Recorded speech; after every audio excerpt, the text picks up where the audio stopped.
Hello, everyone. Happy Wednesday. Welcome to today's webinar. Super happy to have Ricky here, everyone else joining as well. My name is Heather Grant. I am one of the community admins here at the Maintenance Community by UpKeep. Thank you again for making the time to be with us today. If you are not already a member of the Maintenance Community on Slack, I am sending the link to sign up right now. So feel free to pop in there and join us. Today we have Ricky Smith joining for a presentation on how to develop a business case to optimize your current maintenance department. I'm excited to hear all about it in just 1 minute. The recording from our session today will be available at this link right after we end, as well as in the Maintenance Community on Slack tomorrow, along with a copy of the slides that you see here today. Ricky himself is also available to answer any questions live in the Slack group, so please feel free to share either the recording of this webinar or the invitation to Slack directly with friends, colleagues, or anyone else you know who would benefit from hearing some of Ricky's expertise. My last piece of housekeeping, and then we'll go ahead and get started. You'll notice that your cameras and microphones are not turned on today.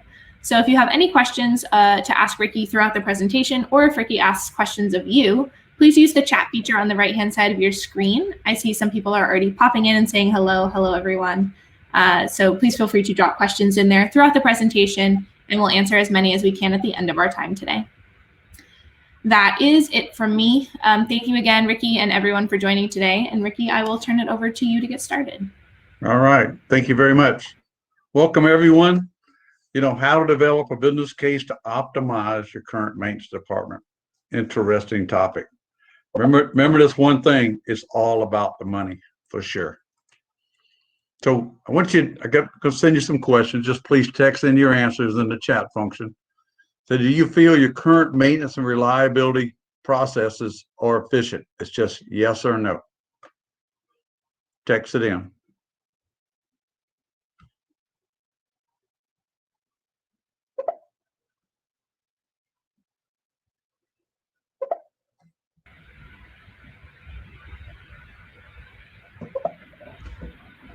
All no's so far.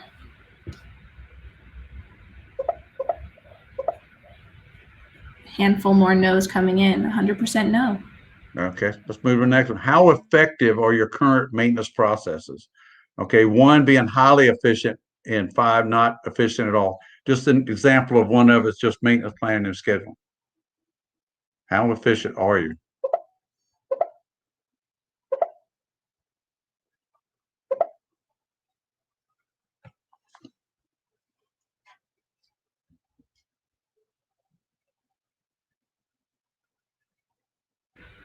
We have mostly 3s and a 4. Okay. So is your maintenance cost too high? Yes or no?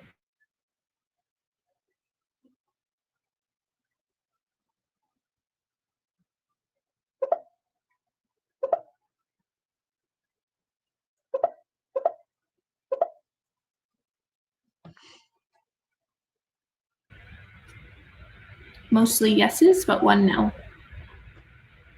All right. So the ones with no, probably they're here to make it better. Do you feel there's an opportunity to optimize your current maintenance? And yes or no?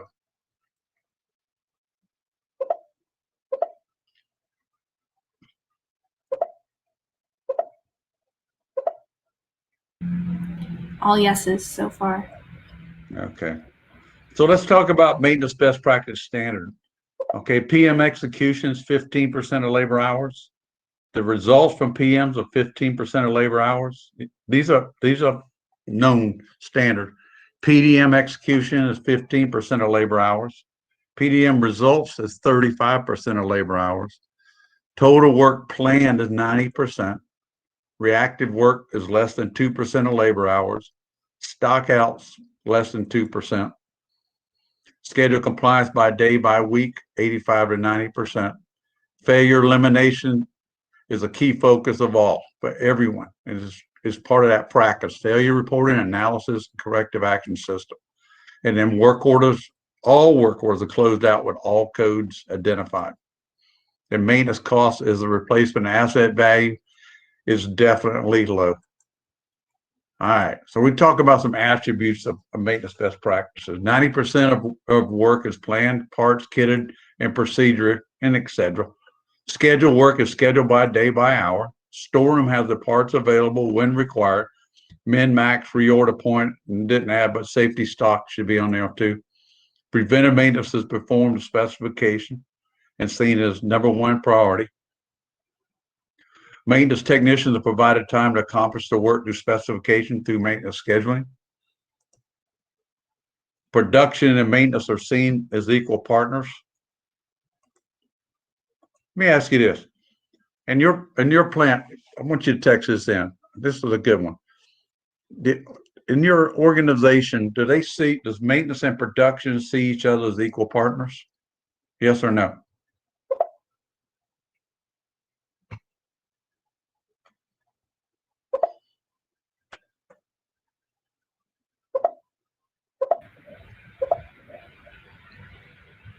About 50-50. Okay. Someone says production takes precedence. I mean, it is all about production, but we've got to work together as a team. So on break-ins, maintenance techs may need to patch equipment. However, and not frequently, they know there must be a corrective work order written and scheduled to restore at a later date. And then all maintenance technicians are trained and skilled in root cause analysis. Now, I'm going to ask you about this one then.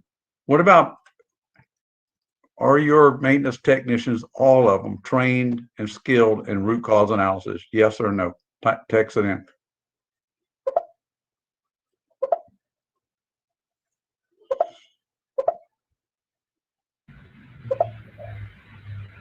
Um, 90% no's, 1 yes. More no's.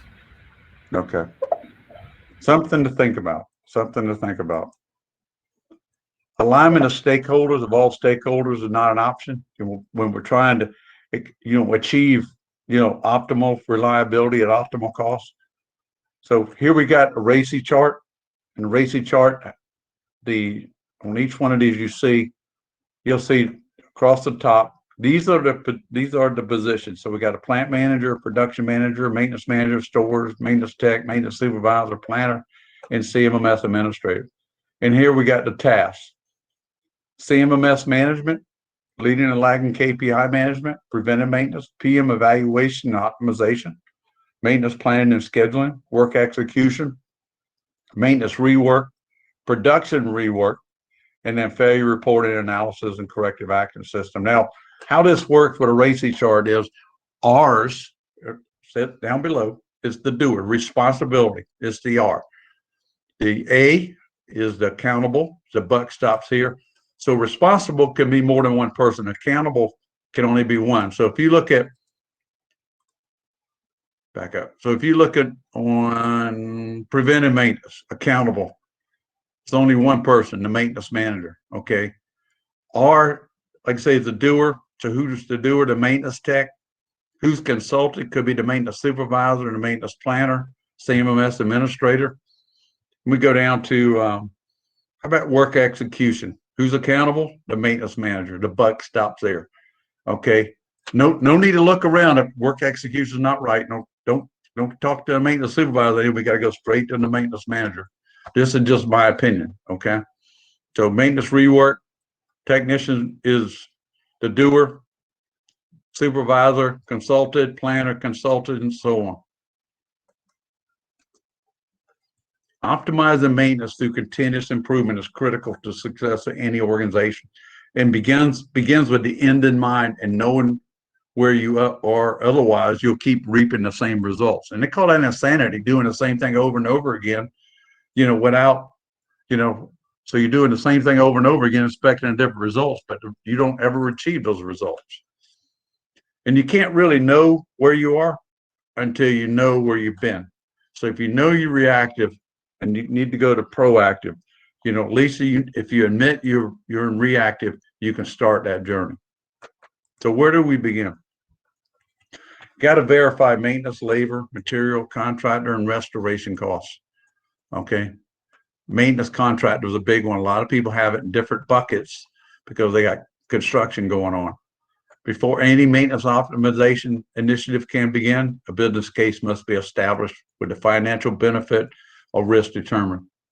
In order to determine the return on investment, it's important to first establish the objective of the reliability initiative. So the initiative's objective should have a financial value assigned.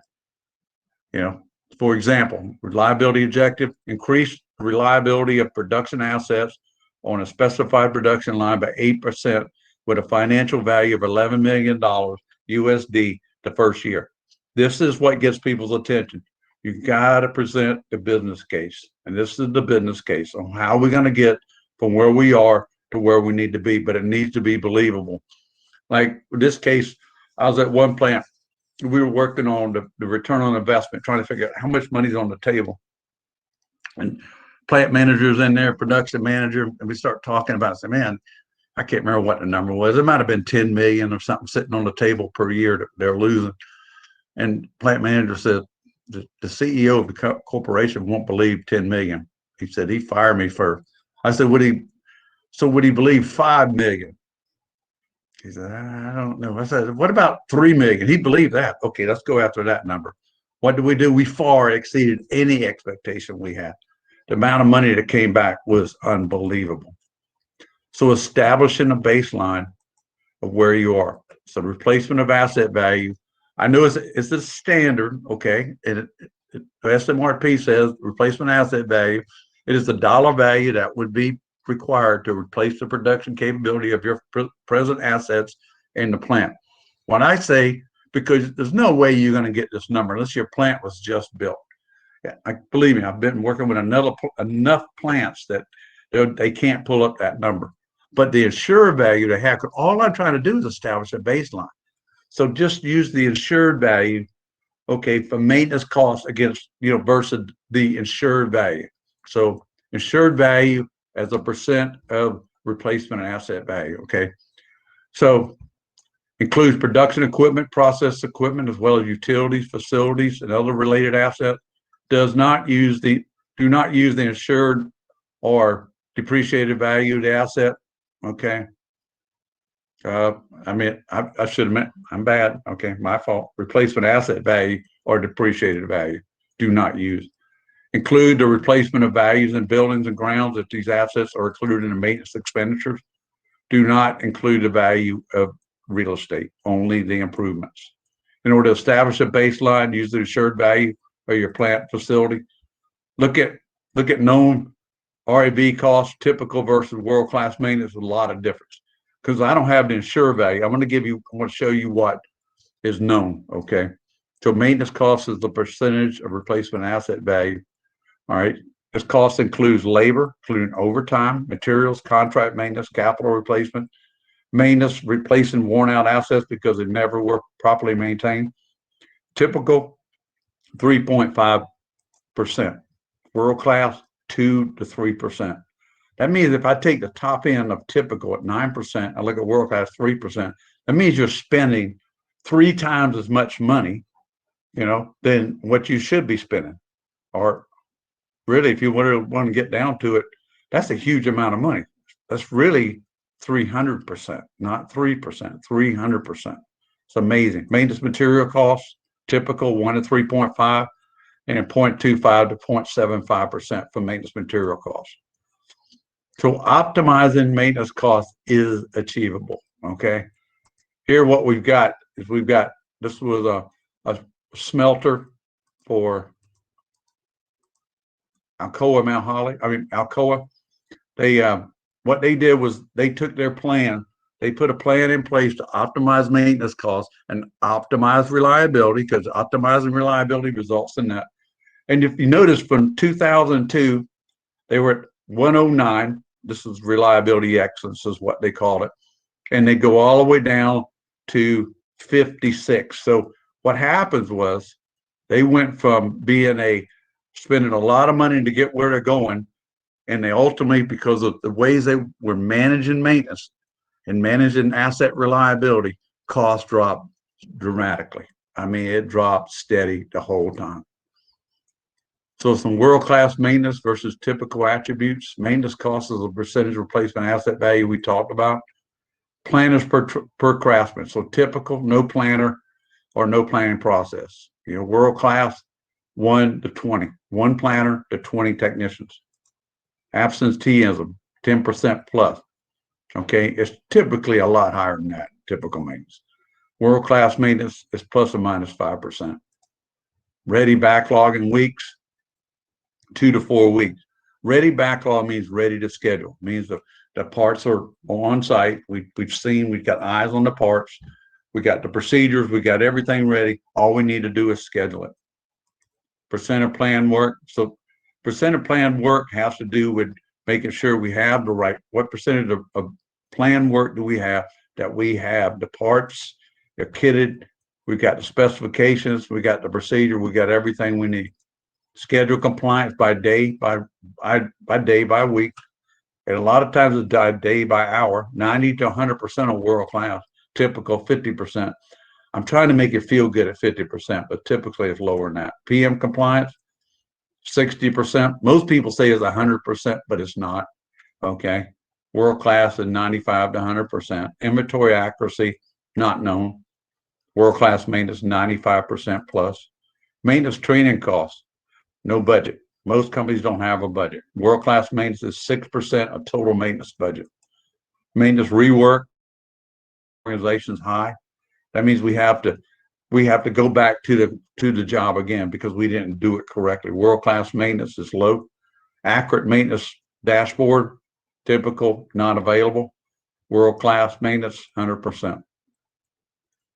So let's talk about what is a maintenance assessment. It's an evaluation of the current state of maintenance.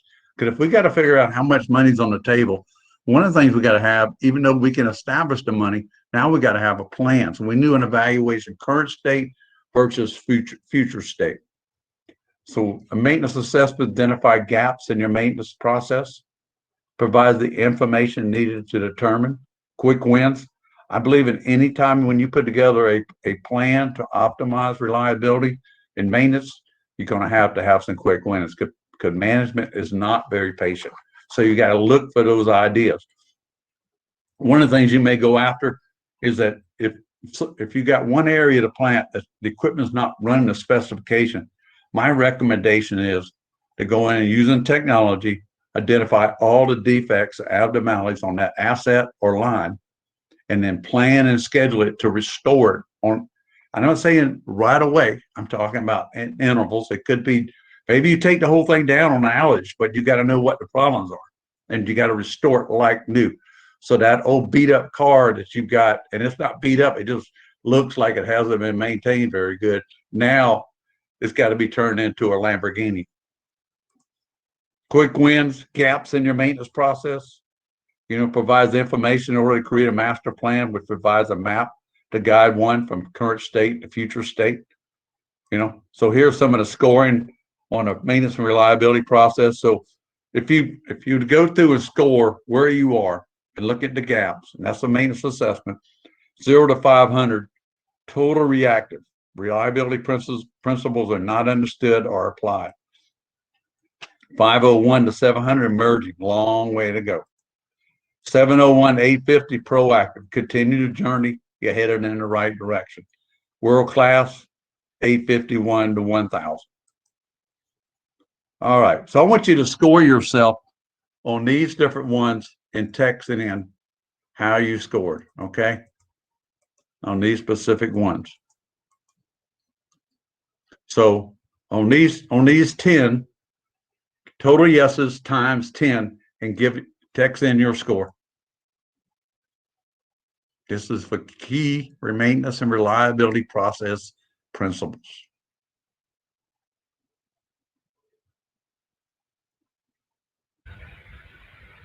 Ricky, do they need to text in the number for each or just the final number? The final number. I'm sorry, the final number. So the number of yeses times 10.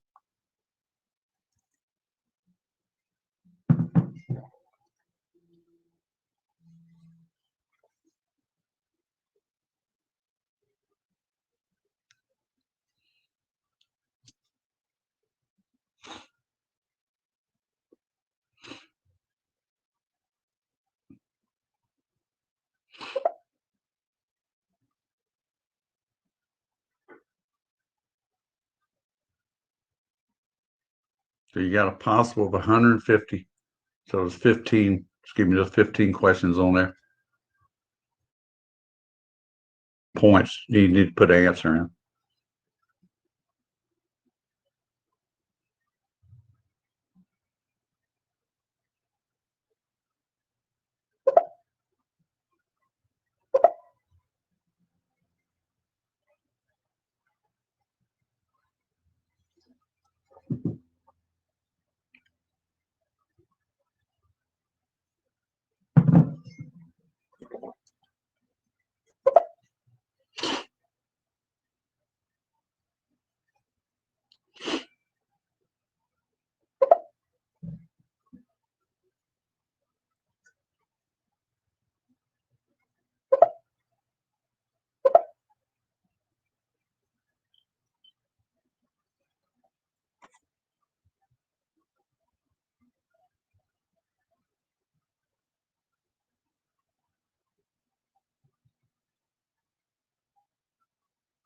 Everybody getting quiet.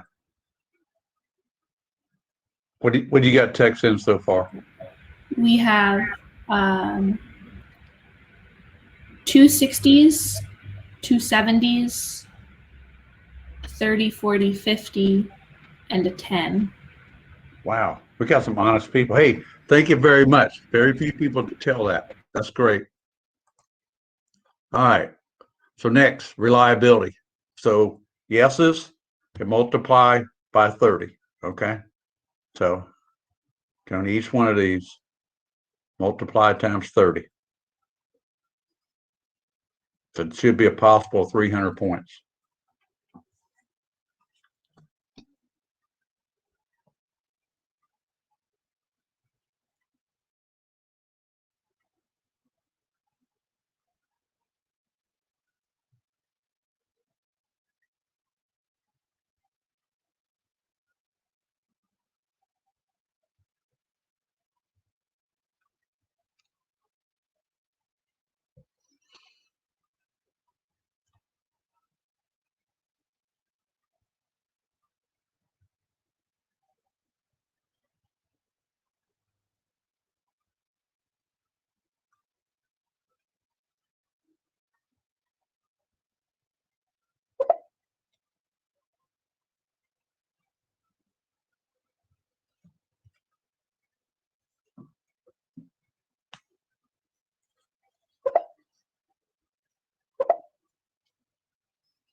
And these ones are multiplied by 10 or by 30?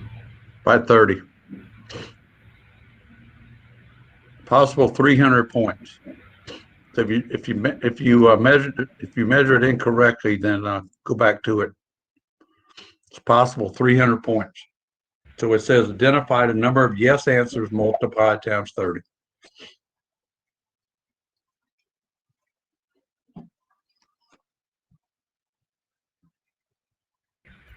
Awesome. We have 2 for 150, 120, 130, 90. Okay, good. All right, let's move on. Leading and lagging scorecards are critical to success. You know, Lord Kelvin said back in the 1700s, if you do not measure, you cannot improve it. And that's a fact. One must measure what they manage.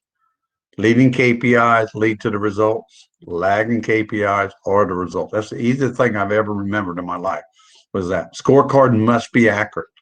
They can't, you know, when you look at a maintenance scorecard, it has your metrics up there. It should match what you see in the plan. If it doesn't, it's a joke to the people. Okay. So here's a maintenance scorecard. You got PM compliance, you got percent of plan work, you got schedule compliance, work order accurately, work order closes accurately. How do you get that one? A lot of people ask me now, how do you get that one? Typically, it's the planner pulls just at random. So many work orders have been closed and verified that they were closed accurately. rework, and then maintenance costs. Preventive maintenance, PM compliance, breaks to the PM schedule, maintenance costs. If PM compliance is accurate, which this was not, maintenance costs should be down. And then emergency urgent labor hours should be, down. PMs evaluated, maybe that's the problem. No PMs are being evaluated. That's probably it. And then maintenance planning and scheduling, total backlog, 6 weeks, ready backlog, 2 weeks, that's ready to schedule. Plan work, percent of plan work, 75%. Schedule compliance by day, by hour, 88%. Rework, 14. Emergency labor hour, 37. Maintenance cost as a percentage of replacement asset value, very high, 13.3%. So optimization of roles and responsibilities, I think it's important that if you look on a RACI chart is critical success of any organization. So we're going to start with the tasks, okay? So in this case, the tasks are training and maintenance and reliability best practices, what good looks like, okay? So who's going to be accountable to make sure my people get trained in maintenance and reliability best practices? Typically, it's the plant manager. Who's going to make it happen? Who's the doer? The maintenance manager. Who's going to attend? Maintenance supervision. And it could be the maintenance manager attends. So that's the doer. Next is, so we got training and maintenance and reliability, conduct a maintenance assessment, maintenance manager accountable, supervisor is definitely involved in it. Maintenance technicians involved, could be a consultant involved. We want the plant manager informed of what's going on. And then, so if we identify production's best rate, OE, we want to establish a baseline. We want to know what best rate, what do we ever run, the best run we ever had? What does that number look like? If we've done it once, we can do it again. So in this case, accountable to make sure we have this information is the plant manager. Who's the doer? Production leadership. Create a quick master plan, with quick wins, 3 to 5 year plan, cost expectations on each step, and define roles and responsibilities for it. If you don't define roles and responsibilities using RACI, you're going to have a problem. Then create leading and lagging KPI dashboard. Okay. So who's accountable for that? The dashboard, maintenance manager. Where did this work come from? This data come from? It comes from closing out work orders accurately. Who's the doer? Maintenance supervisor, maintenance technician. Technician's the one that actually puts the date on it at the end to make sure we got good data. Maintenance supervisor reviews it. I don't have the planner on here. The planner should be the last person to look at it before that information is closed out. Okay. So implement the plan. Accountable, the maintenance manager. Maintenance supervisor responsible to doer. Maintenance technician is responsible. Consultant. Implement the plan. Meet weekly for 1 hour. Determine where are we on the master plan.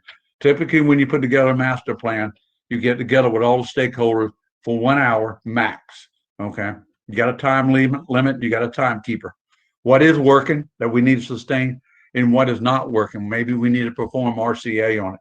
Doesn't have to be complicated RCA. It could be, 5 whys. It can be very simple. All right. So here's a document.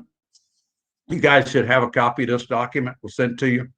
Okay. Calculated maintenance and reliability initiative return on investment. Okay.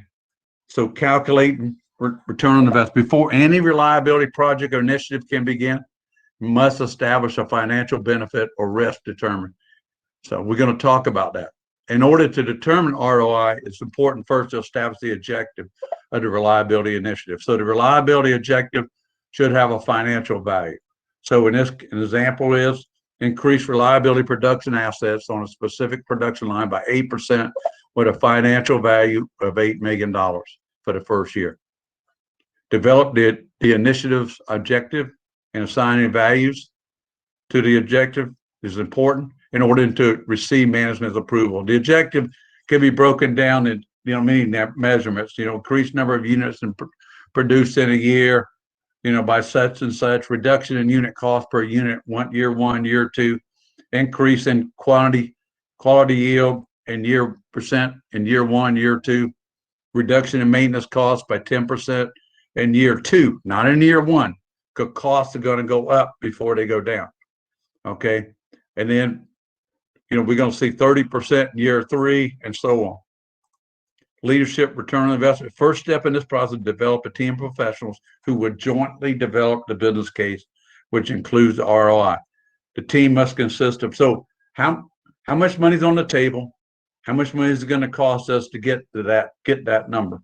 Okay, the team must consider plant or financial person, corporate financial person, production leadership, maintenance and engineering leadership, plant or executive management. We want the stakeholders in there. Many times, any one of these personnel would try not to participate in the process. There's a problem. That's why senior leadership has said, "Thou shalt be in this process." Okay, so here's a case study, an example of a true situation. All right, so company XYZ situation, demand for this plant's product was expected to double in the next year to 2 years. Company was adding additional production lines in the plant in order to keep up with production demands. According to production management, no additional capacity of current assets were available. Equipment reliability was a concern because downtime was seen as high. No real numbers available. I mean, not accurate numbers anyway. Skill level of maintenance personnel was seen as a problem because of the reliability issues. So a pay for skills program was implemented and was seen to have little effect on reliability issues. That's an interesting. I'd like to know what the root cause of that was. I do know what it is, but I don't want to tell you. A new maintenance manager was appointed from engineering. And a team was developed by the plant manager, determined the solution for the reliability problem, with real concern that the production lines will have a similar production issues if equipment reliability is not improved. So the team consists of plant manager, production manager, maintenance manager, engineering manager, plant controller, and outside consultant. Okay, so this is what the team put together. Findings after they developed a solution was after the evaluation of the situation, the problem information was found to be valid and agreed upon by the management team. Asset reliability problems consisted of only 3% of total downtime. Asset reliability problem. Maintenance department had a PM program developed based on manufacturer recommendation and were very big. Maintenance department had no repair procedures developed. Changeover standards were set too high, resulting in total downtime of 40%. My God, goodness. Changeover standards were developed based on plant startup 6 years ago, prior, with no further evaluation implemented. Quality losses were exceeding 9% of production rate. Operating procedures were developed after the plant initially started up, never updated. Little, if any, data tracking can be found. The CMMS was used very little. The production software was used very well. However, the data being reported was not valid.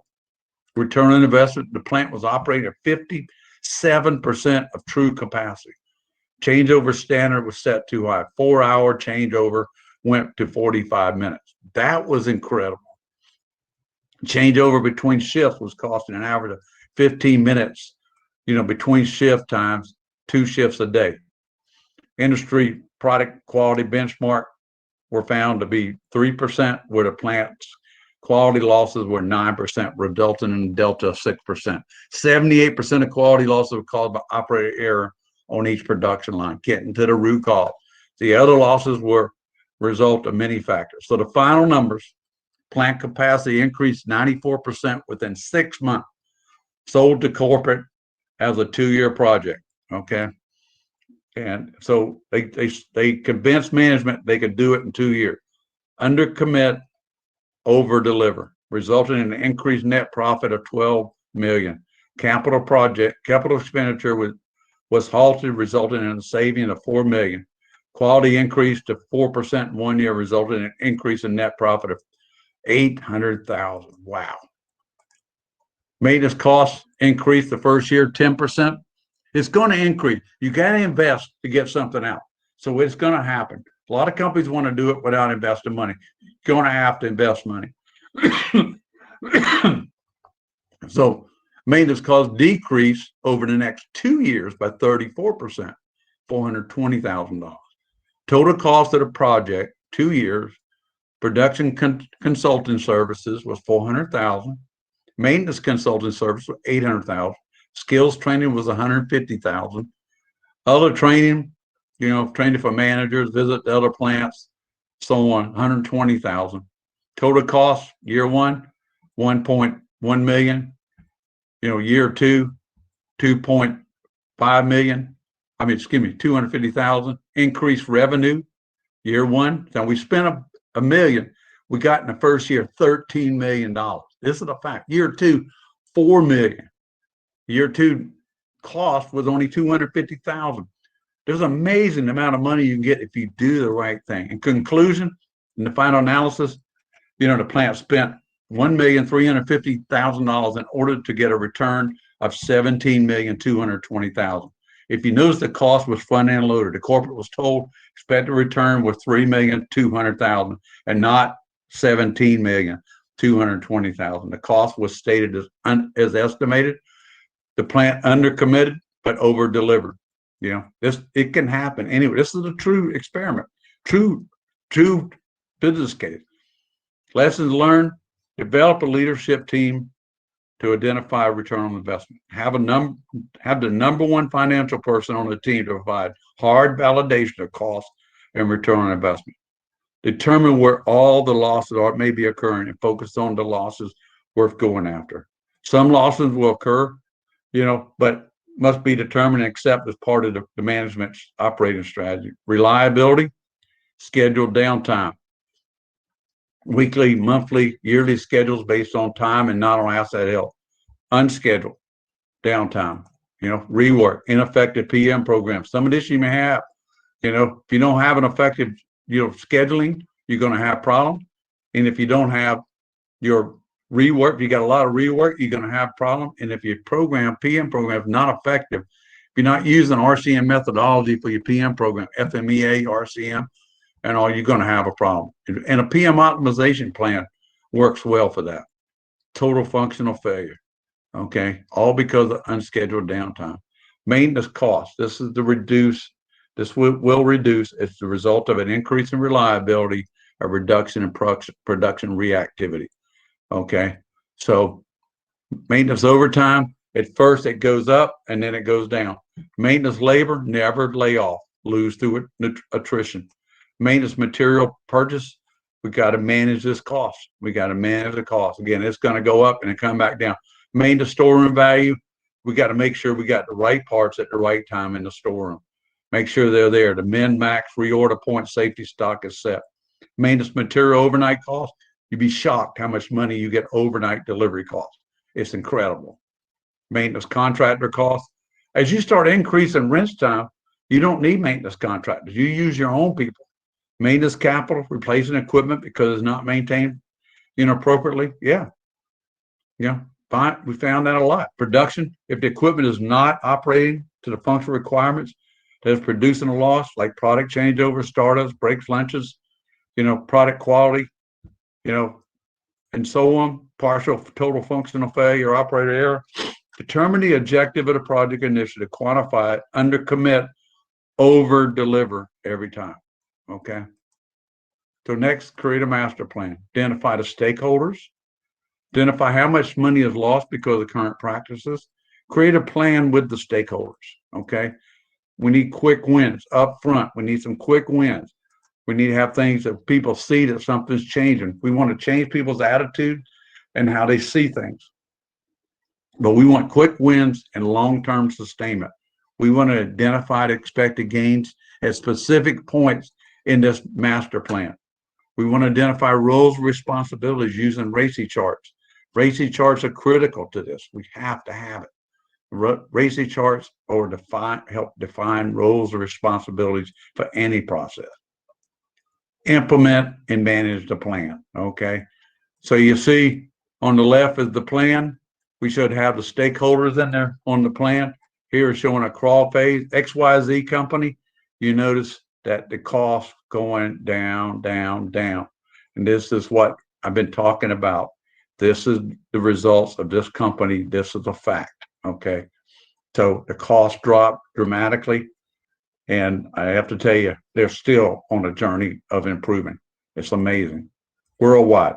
There's about, could have 70, 80 plants, I'm not sure, but their costs drop dramatically. So now name one thing you can take back to work and make happen based on what you learned today. Text in your answer.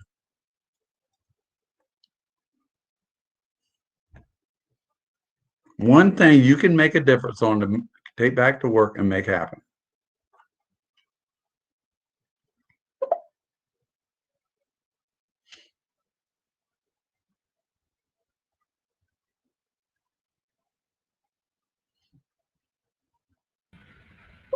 The maintenance assessment to define the current state. Yeah. Maintenance assessment's a big deal.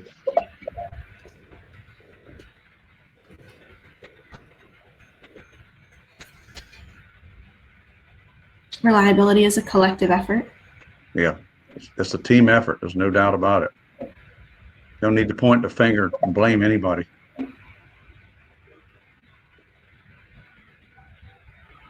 Evaluate the current state to determine the gap. Yeah. And get it to where it should be.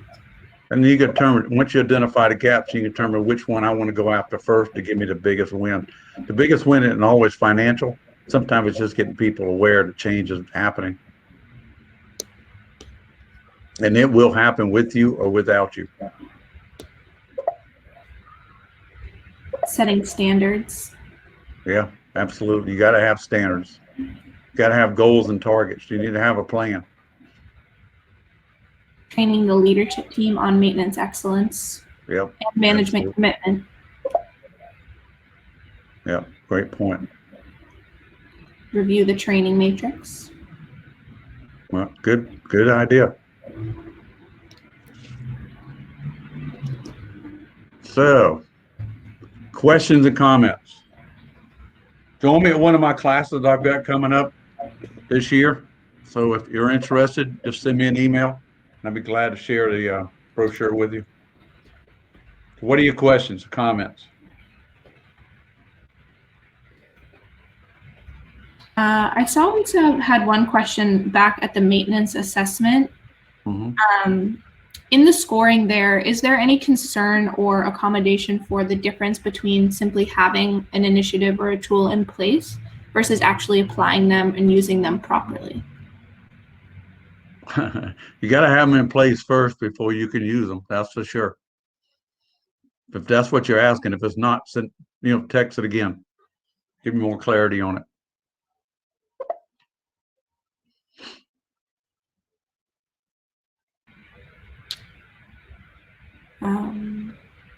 Hold on, they're typing. I will give them 1 second to see.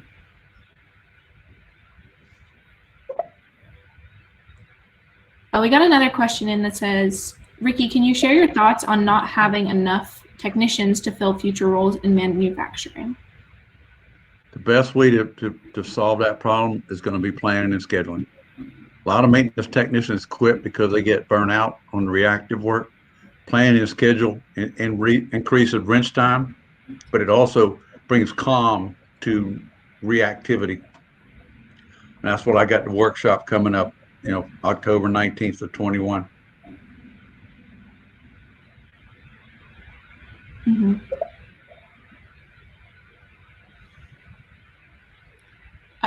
Sorry, we got the follow-up on the last question. Says that sometimes people don't implement the programs properly and thus are less effective. Take RCA for instance. Many say they have RCA, but much of it is ineffective. I agree 100%. There's no doubt about it. A lot of times people can't spell RCA. They either make it too complex or not complex enough.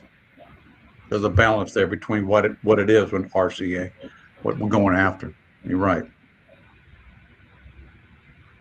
And Bob Latino is a good guy to talk to about that. Bob Latino is the one asking the question. Oh my God. He's the one making the point there. Oh my gosh. Okay, Bob, cut him off. Go ahead and shut him off. All right. Anybody else? Anything else? I saw we had a couple more people typing. Maybe we can just hang on for a couple more seconds here. Give them one more opportunity to ask their questions. Bob says hi, Ricky.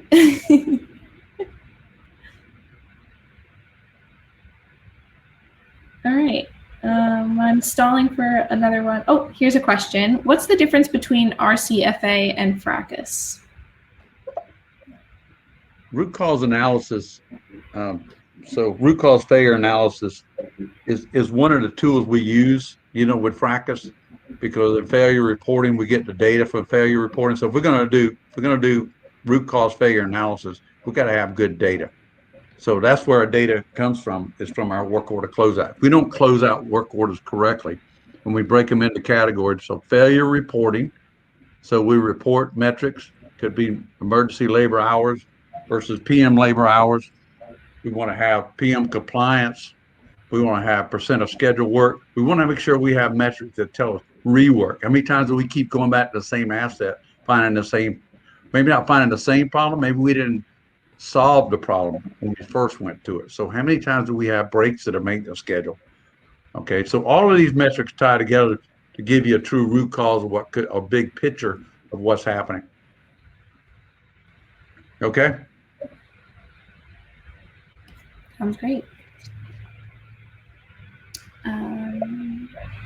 Awesome. I think that is all of our questions for today. Thank you so much, everyone, for joining us. Once again, thank you so much, Ricky, for an awesome presentation. You should have access to both of those documents now. They will also be shared in the maintenance community tomorrow, so please feel free to hop in there and check them out as well. I hope everyone has a great rest of their day. Thanks so much. Thank you. Goodbye. Bye-bye. Thank you, Heather. Bye. Thanks.